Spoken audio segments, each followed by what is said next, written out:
They were the perfect icons of classic Hollywood. But behind the bright lights and glamorous smiles, many famous stars were forced to hide who they truly were for their entire lives. What made these legends live in secrecy, even while being adored by millions across America? And how many shocking truths did Hollywood bury for decades? In today's video, we're uncovering 10 Golden Age Hollywood stars who were believed to have lived secret gay lives along with the hidden romances and harsh pressures they faced behind the scenes. Tell me in the comments how famous your favorite star was in your eyes. And don't forget to share which name surprised you the most.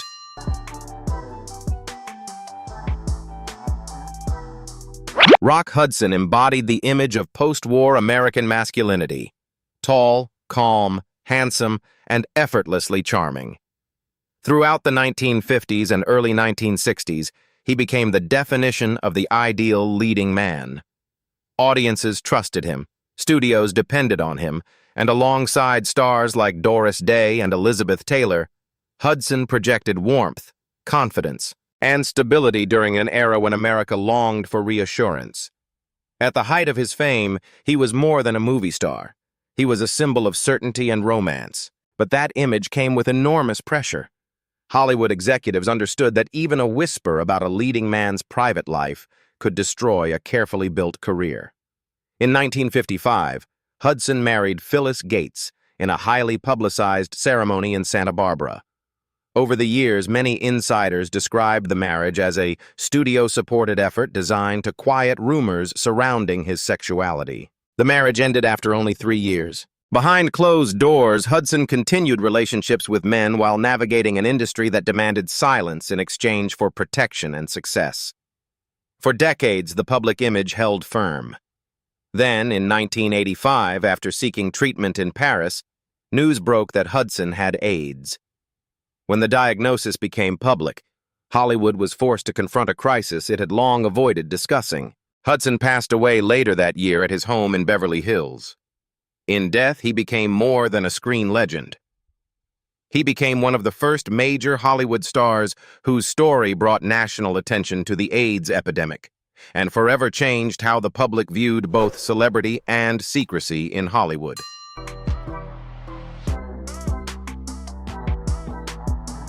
During the silent film era, few stars created the kind of fascination that Rudolph Valentino inspired. He moved with elegance, dressed with unmistakable style, and carried a magnetic screen presence that left audiences mesmerized. Women adored him, newspapers followed his every move, and movie studios promoted him as Hollywood's ultimate Latin lover. Yet from the very beginning, whispers surrounded his private life. Valentino's first marriage to actress Jean Acker in 1919 collapsed almost immediately, fueling speculation about what had happened behind closed doors. His second marriage, to costume designer and art director Natasha Rambova, drew even greater scrutiny. Their relationship became tangled in legal disputes and public controversy, including accusations connected to bigamy laws after a complicated divorce situation. At the same time, critics frequently questioned Valentino's masculinity. One notorious newspaper editorial mocked his fashion choices and refined appearance, calling him overly feminine by the standards of the day. Furious, Valentino publicly challenged the writer to a fight in defense of his honor. The incident only intensified public fascination with him. Privately, his close friendships with certain men became a quiet topic of discussion within Hollywood circles. In an era that demanded rigid definitions of manhood, Valentino's sensitivity, sophistication, and emotional openness unsettled critics while deeply captivating fans. When Valentino suddenly died in 1926 at just 31 years old, from complications related to a perforated ulcer, the reaction was overwhelming. Thousands of grieving fans flooded the streets of New York to mourn him. Even in death, Valentino remained one of Hollywood's most mysterious and unforgettable legends.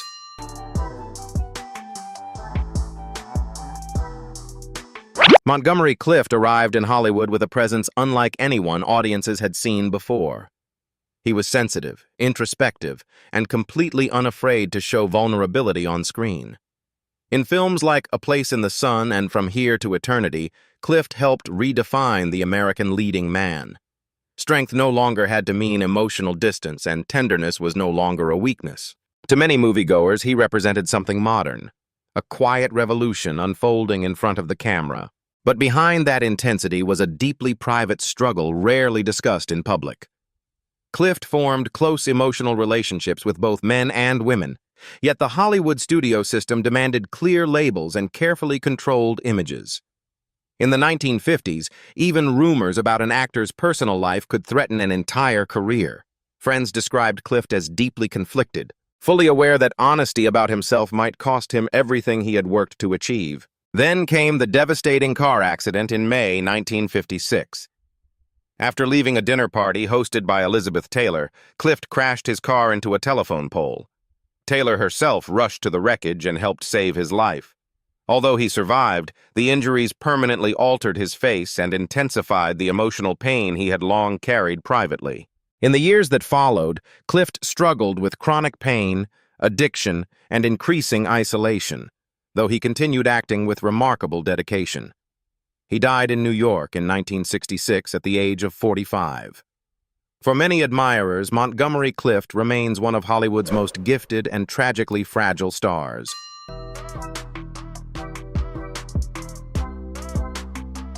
Long before extravagant stage productions became the standard in Las Vegas, Liberace transformed live entertainment into a dazzling spectacle of glamour and excess. With jewel-covered capes, sparkling candelabras, and mirrored pianos, he created a style that audiences could instantly recognize. By the 1950s, his television appearances brought that larger-than-life personality directly into American living rooms. He smiled warmly, spoke often about family values, and presented himself as a devoted son still searching for the right woman. To millions of fans, Liberace felt comforting, familiar, and completely unique. Yet even at the height of his fame, rumors constantly followed him. Newspaper columnists and critics quietly questioned his sexuality, though such topics were rarely discussed openly in that era. In the 1950s, Liberace successfully sued several publications for libel after they implied he was gay. Publicly, he defended his carefully crafted image with determination. Privately, however, Liberace maintained relationships with men for many years.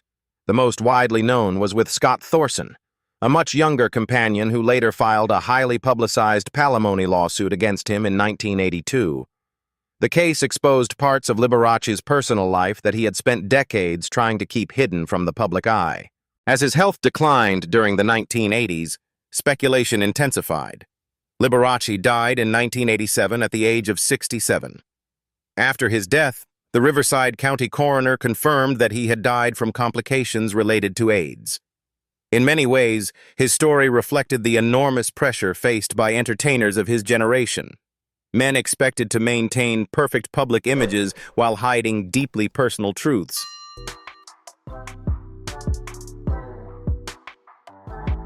For decades, Tony Randall represented sophistication, intelligence, and polished humor. On television, especially in The Odd Couple, he became famous for playing neat, refined, slightly obsessive characters with impeccable comic timing. Off-screen, Randall carried much of that same elegant persona into interviews and public appearances. He spoke carefully, dressed impeccably, and projected the image of a thoughtful, cultured gentleman. In 1938, Randall married Florence Gibbs, and their marriage lasted more than 50 years until her death in 1992. Their long partnership reinforced his reputation as a loyal and traditional family man during an era when Hollywood carefully protected the public images of its stars. Yet despite that stability, quiet rumors continued to follow him throughout much of his career. Some observers pointed to Randall's highly private personal life and his close friendships within the theater world as reasons for ongoing speculation about his sexuality. Like many actors of his generation, Randall rarely discussed intimate details of his private life in public. Instead, he focused almost entirely on his work, earning admiration for his professionalism, intelligence, and lifelong dedication to the arts. Then, in 1995, Randall surprised many people by marrying Heather Harlan, who was 50 years younger than he was. The marriage drew widespread media attention, and the couple later had 2 children together. Rather than ending speculation, the unexpected relationship reignited public curiosity about his personal life. When Tony Randall passed away in 2004 at the age of 84, most tributes focused not on rumors, but on his remarkable longevity, wit, and enduring contribution to American television and theater.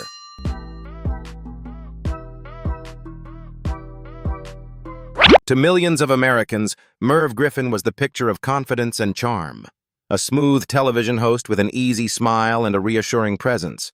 But beyond his success in front of the camera, Griffin became one of the most powerful figures in television history. He created legendary game shows like Jeopardy! And Wheel of Fortune, programs that would remain staples of American entertainment for generations. His public image was polished, dependable, and carefully controlled. Griffin married Julan Wright in 1958, and the couple had 1 son before divorcing in 1976. After the divorce, Griffin never remarried and became increasingly private about his personal life. In an industry where image mattered enormously, that privacy fueled years of speculation about his sexuality. Throughout his career, rumors quietly circulated within Hollywood and television circles. Griffin, however, consistently refused to either confirm or deny the gossip. Instead, he focused his attention on business, production deals, and expanding his entertainment empire. Colleagues often described him as intensely driven, sharp-minded, and deeply protective of his private world. His longtime friendship with actress Eva Gabor also attracted attention over the years. Some viewed their companionship as genuine affection between close friends, while others believed it helped shield Griffin from public scrutiny during a far less accepting era in entertainment. When Merv Griffin died in 2007 at the age of 82, most tributes emphasized his extraordinary business success and lasting influence on American television. More than anything else, he was remembered as the man who helped shape the modern game show industry and left behind programs that continue to entertain millions decades later.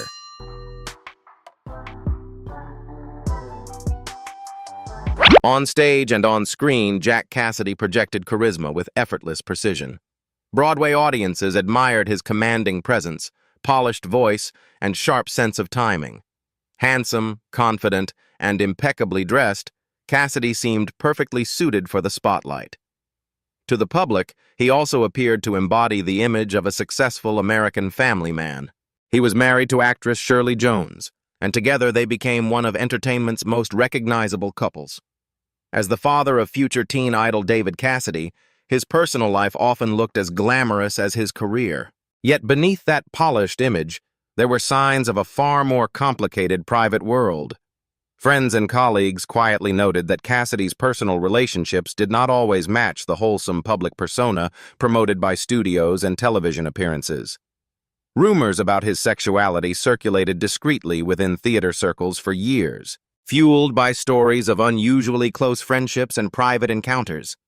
In an era when even suspicion could damage a career, silence was often considered safer than honesty. Despite his talent and charm, Cassidy struggled deeply with personal demons. By the 1970s, alcohol addiction had begun affecting both his health and his professional life. Work opportunities became less frequent, and the polished confidence that once defined him started to fade. Then came the tragic ending. In 1976, Cassidy died in a fire at his West Hollywood apartment at just 49 years old. His sudden death shocked both Hollywood and Broadway. For many admirers, Jack Cassidy remains a gifted but troubled performer whose elegance and talent masked a life filled with pressure, secrecy, and inner conflict.